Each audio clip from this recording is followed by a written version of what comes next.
Hello, Julie here and welcome to my YouTube channel. Today I'm going to show you 3 different ways to use your distress inks when you're creating some cards.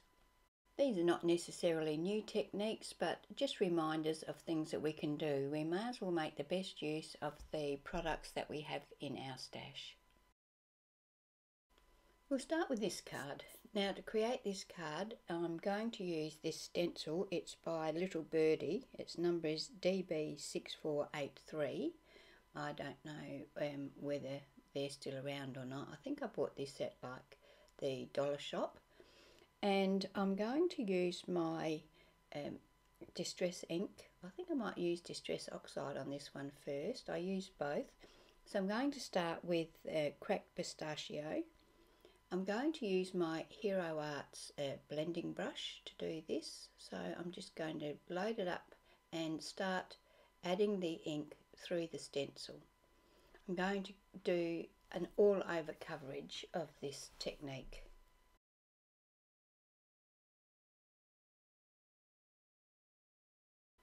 Once I've been over the whole area with that colour, I'm going to just go over randomly, not covering the whole leaf, and I'm going to use the Mowed Lawn.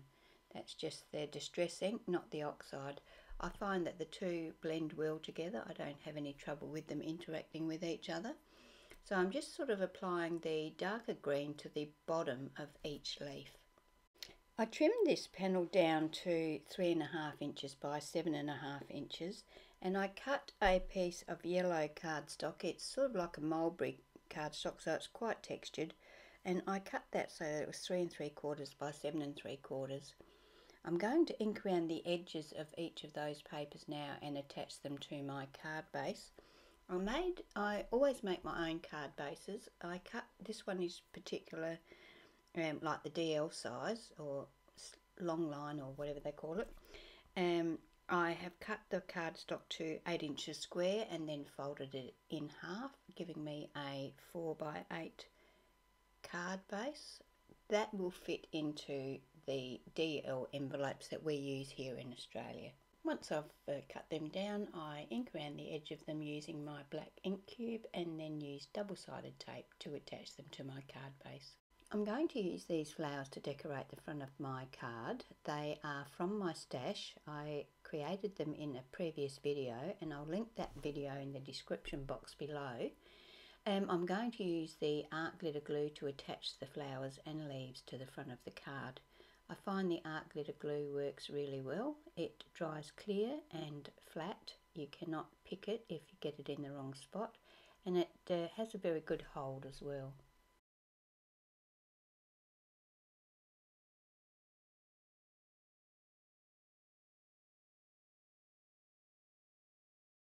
The sentiment for the front of this card is going to be it's your birthday. So I've used a die that I purchased off of somebody in one of the Facebook buy swap sell groups, and I've cut, it comes with the word and the shadow, so I've cut the shadow in yellow and I've cut the word in white.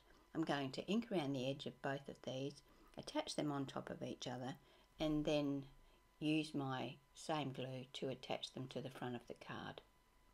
I wanted something a bit different than happy birthday, so I just used my computer and printed out it's your.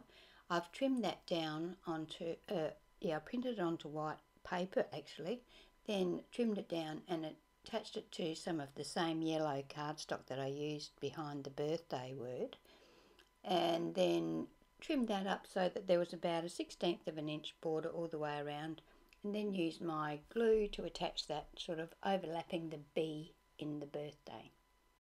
I thought I'd add a little bit of interest to the inside, so I've taken the same stencil and some squeezed lemonade and a domed blending foam, and I'm going to just cover the inside, with the bottom inside section of the card, with that yellow. It matches in pretty well with the yellow I've used on the front. So that's our first card, using our inks to blend through a stencil.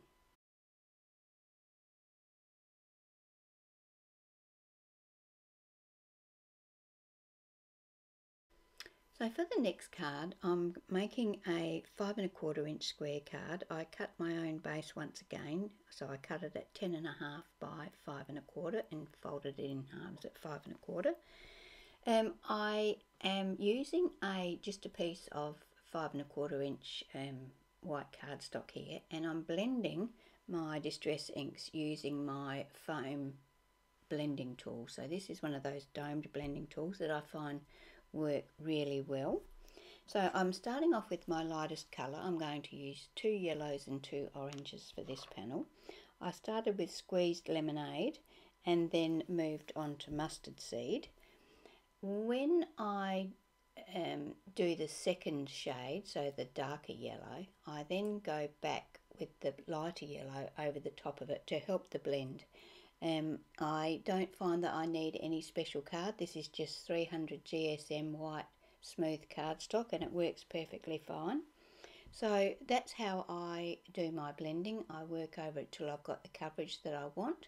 Then I change colours and then come back over with the lighter colour just to give that little bit of blend. I'm going to use, for the oranges, I'm going to use Spiced Marmalade and Ripe Persimmon. You can see I'm using my silicone mat here so that my ink doesn't get all over my desk. I'm going to use this Woodware mini scented bloom to stamp all over the background that I've just created. I'm going to use my stamping platform to do that. I'm going to use VersaFine Onyx Black, and then I'm going to heat emboss it using clear embossing powder. I'm going to stamp so that some of my images hang over the edge, and I'm going to sort of fill the whole area. Not completely full, but basically most of it's covered.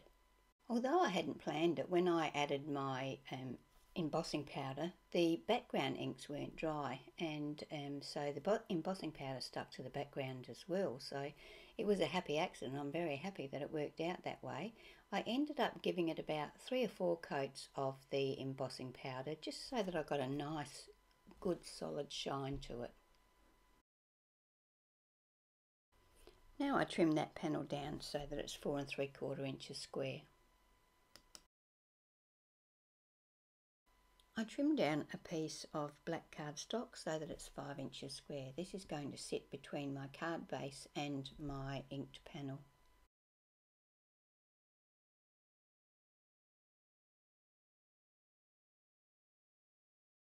I'm going to use double-sided tape to attach my inked panel to my black cardstock and then the black cardstock to the card front.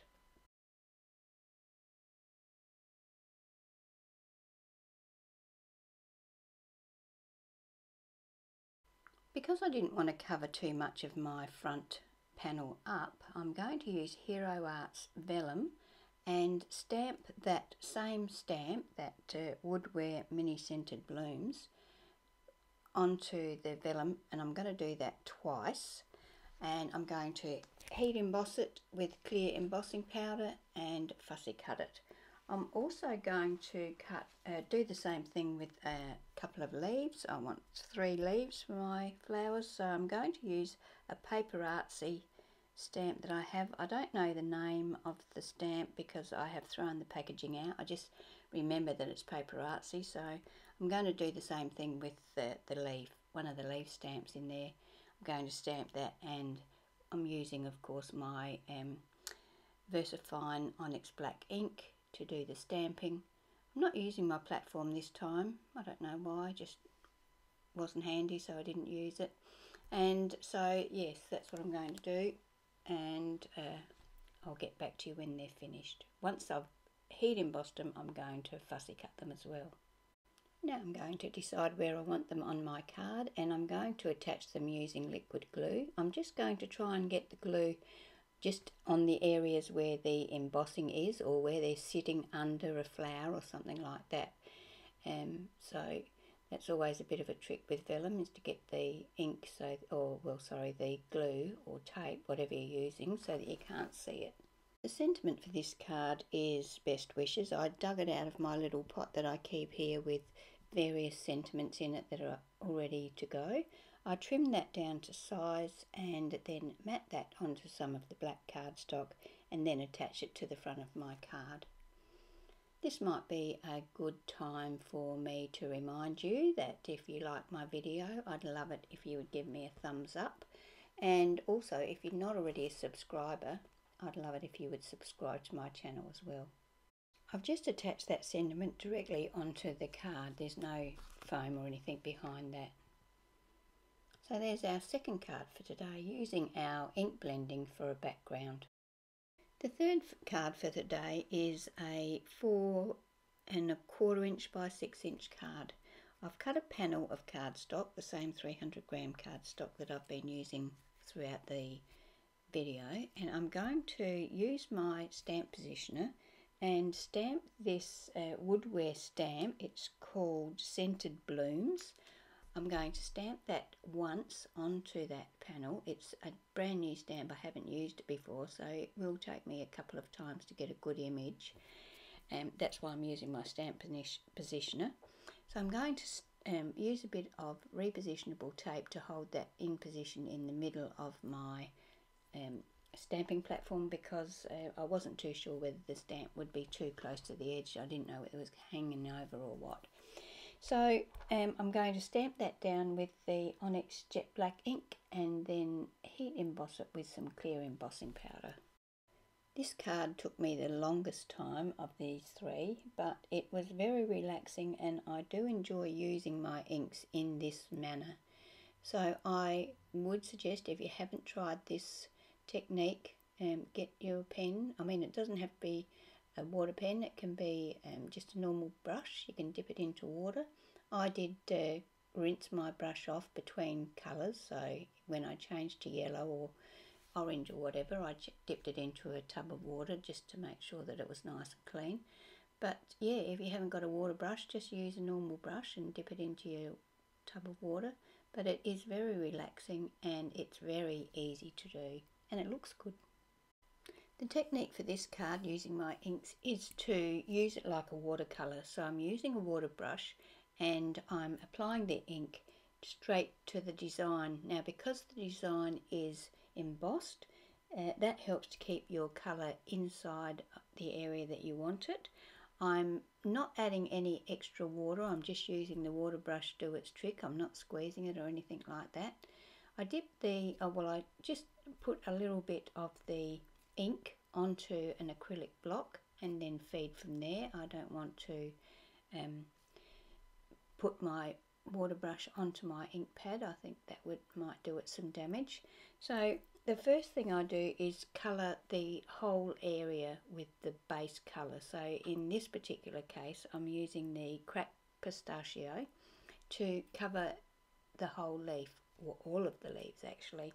And then once that's on there, I'm going to use Mowed Lawn and just start from the centre, I guess, or from under the leaves, and draw the darker colour out slightly. And then if I need to, I'll use a little bit of water to blend the two colours. But I'm not that fussed about having a smooth blend, because nothing in nature is smooth, so I'm quite happy for it to just have that two-toned look to it, not too fussed about it being too smooth. So I'm going to go ahead and do that same technique for the leaves and the flowers. The flowers are going to be, each flower is going to be a different colour. I'm going to use, one flower is going to be yellow, one's orange, one's red. So for the yellow flower, I'm using squeezed lemonade and mustard seed for the shading. For the orange flower, I'm using spiced marmalade for my base colour and then ripe persimmon for the shading. And for the red flower, I'm using candied apple with festive berries for the shading.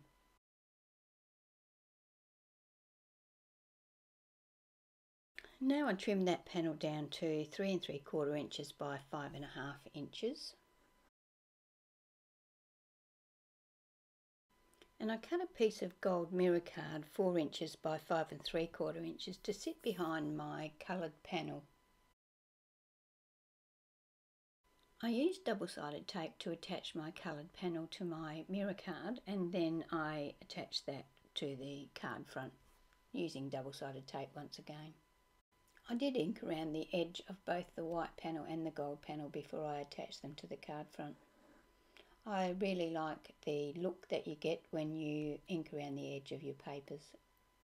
This sentiment is also from my little box of sentiments sitting over on my desk, and it is gold and it says it's your day. It's been heat embossed, so I'm going to trim that down to size and then mat it onto a piece of that gold mirror card and then attach it to the card front using a bit of foam tape. But I don't generally use foam tape, I generally use old bits of cardboard, so that's what I'll be using.